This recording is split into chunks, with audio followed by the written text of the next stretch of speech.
నమస్కారం, ఆర్వీఆర్ టీవీకి స్వాగతం. నేను మీ మానస.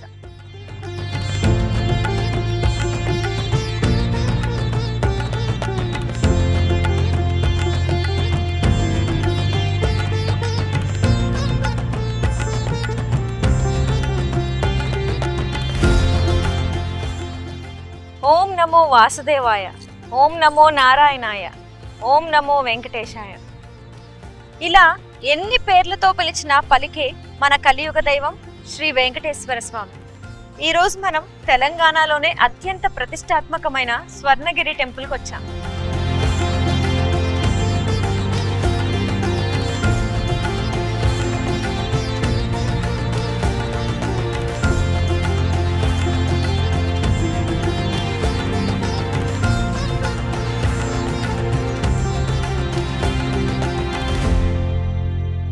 స్వర్ణగిరి క్షేత్రం గురించి తెలుసుకునే ముందు ఒకసారి టెంపుల్ వ్యూ చూపిస్తాను, రండి.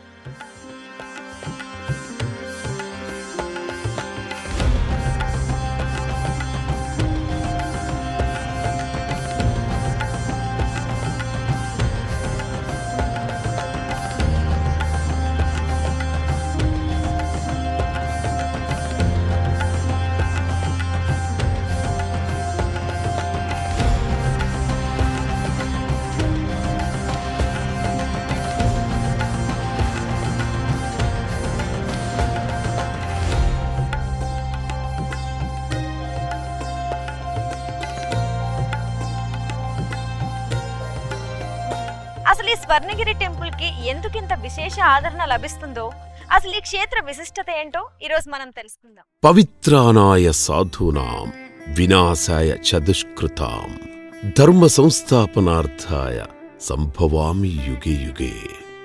ధర్మస్థాపన కోసం శ్రీ మహావిష్ణువు ఎన్నో అవతారాలెత్తాడు. కలియుగంలో ప్రత్యక్ష దైవంగా వెంకటేశ్వర స్వామిగా అవతరించాడు. తిరుపతి కొండపై శ్రీ వెంకటేశ్వర స్వామిని ఎంతో మంది భక్తులు దర్శించుకుంటారు. అయితే తెలంగాణలో మాత్రం ఈ స్వర్ణగిరిని తిరుపతిగా పిలుచుకుంటారు అంటే అతిశయోక్తి కాదేమో. మేము ఏలూరు నుంచి వచ్చామండి. స్వర్ణగిరిని మందిరం చూద్దామని అన్నాలన్నమాట అనుకుంటున్నాం. చూసాం, సోమవారం దర్శనం అందింది. ఇవన్నీ బాగా చూసాం. సోమవారం చూడంగానే మాకు కన్నుల పండగ అయిందండి. మేము ఇది టీవీలో వస్తుంటే చూసి చాలా హ్యాపీగా అనిపించింది. చూడటం వల్ల ఇక్కడికి వస్తే కోరికలన్నీ నెరవేరుతాయని తెలిసింది. దర్శనం చేసుకొని అలాగే సంతోషంగా ఉండాలని ఫ్యామిలీతో కలిసి వచ్చినాం. సో తిరుపతి శ్రీ వెంకటేశ్వర స్వామిని దర్శించుకోవడానికి అంత దూరం చాలా మందికి నెలల తరబడి వెయిటింగ్ చేయాల్సిన పరిస్థితి ఉండేది. సో అంత దూరం వెళ్ళలేని పరిస్థితిలో ఇక్కడ చాలా దగ్గరలో మాకు భువనగిరి దగ్గరలో యాదగిరిగుట్ట నియర్ బై. సో ఇక్కడ మంచిగా టెంపుల్ బాగా కట్టారని తెలిసింది. సో దర్శనం చేసుకోవడానికి వచ్చినాం. అన్ని కన్స్ట్రక్షన్ అయినా కానీ మొత్తం లోపల కూడా సముదాయాలు చాలా బాగున్నాయి, వస్తువులు కూడా బాగున్నాయి, భోజన సదుపాయాలు బాగున్నాయి, పార్కింగ్ ప్లేస్ అన్నీ బాగున్నాయి. సో దర్శనం కూడా మంచిగా అవుతుంది. ఈ స్వర్ణగిరి టెంపుల్ ని చూస్తుంటే నిజంగానే మనకి రెండు కళ్ళు చాలు. 108 మెట్లు ఎక్కుతుంటే మధ్యలో మనకి ఇలా పాలరాతితో చేసినటువంటి దశావతారాలు దర్శనమిస్తుంటాయి.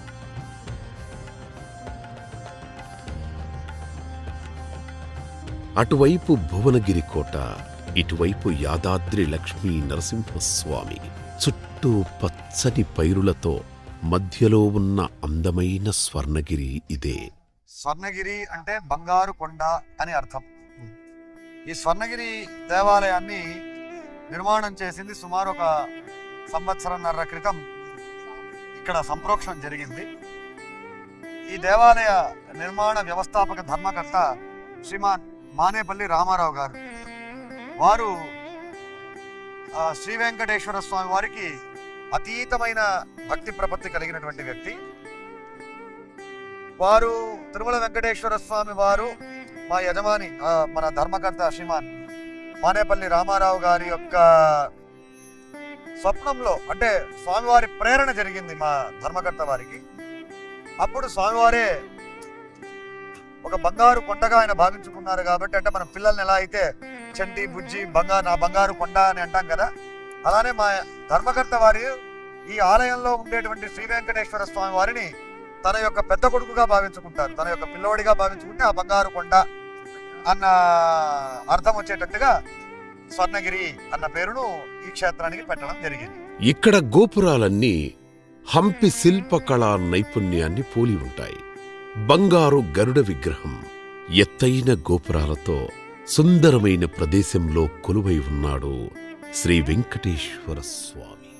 ఒకేసారి స్వామివారి కళ్యాణం వీక్షించే మండపం, ఎత్తైన స్వామివారి రథం, గరుడ మండపం, 120 అడుగుల ఎత్తులో హనుమాన్ మండపం, దానిపైన 30 అడుగుల ఆంజనేయుని ఏకశిలా విగ్రహం, బంగారు గరుడ విగ్రహం, అలాగే 1700 కేజీల కంచుగంట.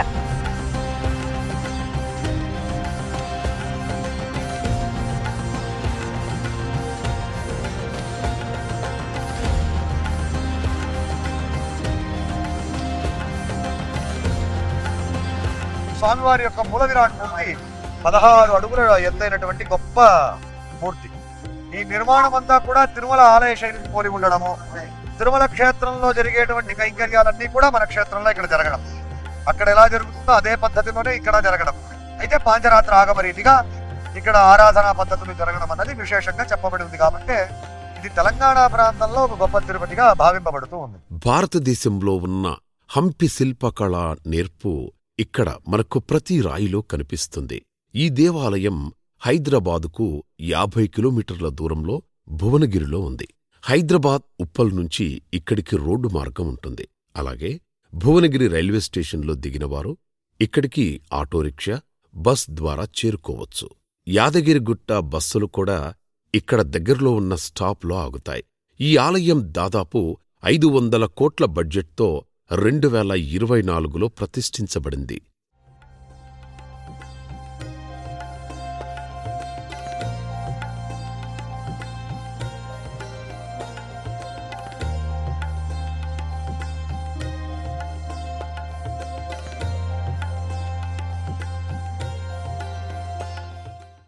ప్రాకారాల మధ్యలో కోనేరు, విష్ణుమూర్తి పవలింపు విగ్రహం, తిరుపతిని తలపించే స్వామివారి దర్శనం, ఇలా ఒక్కటేంటి ఎన్నో చూడవలసిన అంశాలు ఈ స్వర్ణగిరి టెంపుల్లో నిక్షిప్తమై ఉన్నాయి.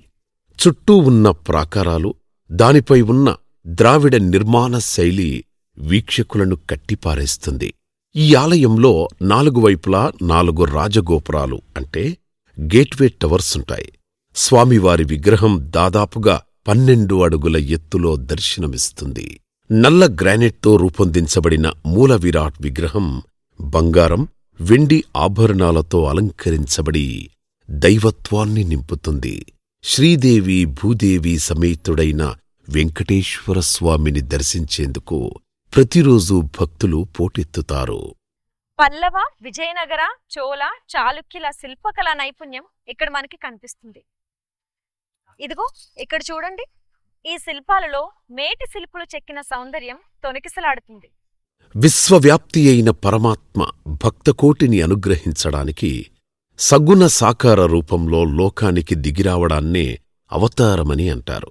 తిరుమలలో శ్రీ వెంకటేశ్వర స్వామివారి దర్శనం ఎంతటి అనుభూతినిస్తుందో ఇక్కడ స్వర్ణగిరిలో కూడా స్వామివారి మూలవిరాట్ విగ్రహాన్ని చూస్తే అంతే అనుభూతి పొందుతారు. అడుగడుగున భక్తి పారవస్యం పరవశింపజేస్తుంది. తిరుపతికి వెళ్ళలేని భక్తులు ఇక్కడున్నటువంటి స్వర్ణగిరి టెంపుల్కొచ్చి ఇక్కడున్న వెంకటేశ్వర స్వామిని దర్శించుకుంటూ ఉంటారు. తిరుపతిలో జరిగే అన్ని కైంకర్యాలన్నీ ఇక్కడ కూడా నిర్వహిస్తారు. సుప్రభాత సేవ నుంచి స్వామివారి దర్శనం మొదలవుతుంది. రాత్రిపూట 9 గంటలకు దర్శనాలని నిలిపివేస్తారు. తిరిగి ఉదయం 5 గంటలకు సుప్రభాత సేవ మొదలవుతుంది. ఇక్కడ శ్రీవారి విగ్రహాన్ని త్రిదండి చిన్నజీయర్ స్వామి ప్రతిష్ఠించారు. దాదాపు 6 సంవత్సరాల పాటు శ్రమించి సుందరమైన ఈ స్వర్ణగిరిని నిర్మించారు. అత్యంత ఎత్తులో ఉన్న హనుమాన్ మండపం, గరుడ మండపం, స్వామివారి రథం, పవలింపు సేవలో ఉన్న జలనారాయణుడు ఇవన్నీ కూడా చూపరులను కట్టిపారేస్తాయి. భక్తులు తన్మయత్వంతో జై శ్రీమన్నారాయణ అంటూ స్వామివారిని దర్శించుకుంటారు. ప్రఖ్యాత వ్యాపారవేత్త శ్రీమాన్ మానేపల్లి రామారావు గారి భార్య శ్రీమతి విజయలక్ష్మి గారికి జరిగిన ఒక అద్భుత సంఘటన వల్ల ఈ రోజు ఈ దేవాలయాన్ని నిర్మించడం జరిగింది. ప్రమాదవశాత్తు ఆమె ఒక రోజు కోమాలోకి వెళ్ళిపోయారు. అప్పుడే తిరుపతి నుంచి తెచ్చినటువంటి ఒక పవిత్ర జలం ఆమెపై చల్లటం వల్ల ఆమె తిరిగి మళ్ళీ మామూలు మనిషి అయ్యారు. అందువలనే ఈ దేవాలయానికి స్వర్ణగిరి అని పేరు పెట్టారు. తిరుపతిలో బ్రహ్మోత్సవాలు జరిపినట్లుగానే ఇక్కడ కూడా జరిపిస్తారు. అలాగే కళ్యాణోత్సవం, చిత్రపూర్ణిమ, జ్యేష్ఠాభిషేకం, తెప్పోత్సవం, నిత్యాన్నదానం ఇలా అన్ని రకాల కార్యక్రమాలు అంగరంగ వైభవంగా నిర్వహిస్తారు. ఇక్కడ కోనేరు మధ్యలో ఉన్న జలనారాయణ స్వామి సన్నిధి ఎంతో ప్రత్యేకమైనది. రాత్రిపూట దివ్యమైన కాంతుల్లో మెరిసిపోతూ ఎంతో ముగ్ధ మనోహరంగా ఉంటుంది ఈ ఆలయం. వైకుంఠ ఏకాదశి రోజున ఈ ఆలయాన్ని చూడడానికి భక్తులు పోటెత్తుతారు. అత్యంత సుందరంగా జరిగే తెప్పోత్సవాన్ని తిలకిస్తూ స్వామివారి సేవలో భక్తులు మైమర్చిపోతారు. స్వర్ణగిరి ఆలయం ఒక దృశ్య కళాఖండం. అందరికీ నమస్కారం అండి. ఆంధ్రప్రదేశ్ పశ్చిమ గోదావరి జిల్లా నరసాపురం నుంచి ఆదిపరాశక్తి నృత్యనికేతనం విద్యార్థులు ఈ స్వర్ణగిరి ఆలయంలో ప్రదర్శన ఇవ్వడానికి వచ్చేసామండి. మరి ఆలయ చైర్మన్ గారికి, కార్యనిర్వహణాధికారి వారికి, సభ్యులకు కూడా మేము ధన్యవాదాలు తెలియచేసుకుంటున్నాము. ఈ ప్రోగ్రాంని ప్రదర్శించింది తెలంగాణలోని శ్రీ నాగేంద్ర యాదవ్ గారు. ప్రతి నెల ఇక్కడ కార్యక్రమాన్ని నిర్వహిస్తున్నారు. స్వామివారికి నృత్యార్పణ అనే కార్యక్రమాన్ని ఏర్పాటు చేసి చాలామంది నాట్య సంస్థలని పిలిపించి స్వామివారి ఆలయంలో నృత్య ప్రదర్శనకు అవకాశం ఇచ్చారు. మేము ఆంధ్రప్రదేశ్ నుంచి వచ్చేసాము. మరొక తిరుమలలో అనిపించింది, మాకు చాలా ఆనందంగా అనిపించింది. తిరుమల నాదనీరాజనం, అక్కడ స్వామివారి బ్రహ్మోత్సవాలలో పాల్గొని వచ్చాము. అందుకంటే వైభవంగా ఆ మాదిరిగా తీసుకొస్తున్నారు అని చాలా ఆనందంగా ఉంది. ఈ ఆలయంలో స్వామివారి కళ్యాణోత్సవం అయిన వెంటనే మా ఆదిపరాశక్తి నృత్యనికేతనం యొక్క నృత్య ప్రదర్శనతో ఈనాడు కార్యక్రమం ప్రారంభమైంది. అన్ని ఫెసిలిటీస్ చాలా బాగున్నాయండి. వచ్చిన వారికి చక్కగా స్వామివారి దర్శనాన్ని కల్పించారు. అలాగే అన్న ప్రసాదాన్ని కూడా చక్కగా మాకు వినియోగం చేశారు. అనంతరం స్వామివారికి నృత్యార్పణం చేయించడం జరిగింది.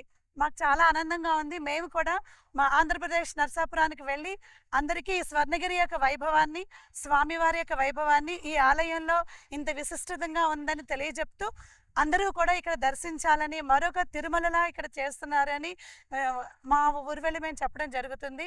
ఈ అవకాశం కలిగించిన దేవస్థానం వారికి, మీ ఛానల్ వారికి నమస్కారాలు తెలియజేసుకున్నాం. మహామండపం, కళ్యాణ మండపం, యాగశాల ఇలా ఎక్కడ విన్నా ప్రతి చోట మనకి నారాయణుడి మంత్రమే వినిపిస్తుంది. ఈ ఆలయాన్ని వీక్షించినప్పుడే మనం ఒక దివ్యమైన అనుభూతిని పొందుతాం. స్వర్ణగిరిలో కొలువై ఉన్నటువంటి కలియుగ దేవుడి సన్నిధిలో మీ ఆర్వీఆర్ టీవీ. జై శ్రీమన్నారాయణ. ఆర్వీఆర్ టీవీని సబ్స్క్రైబ్ చేసుకోండి.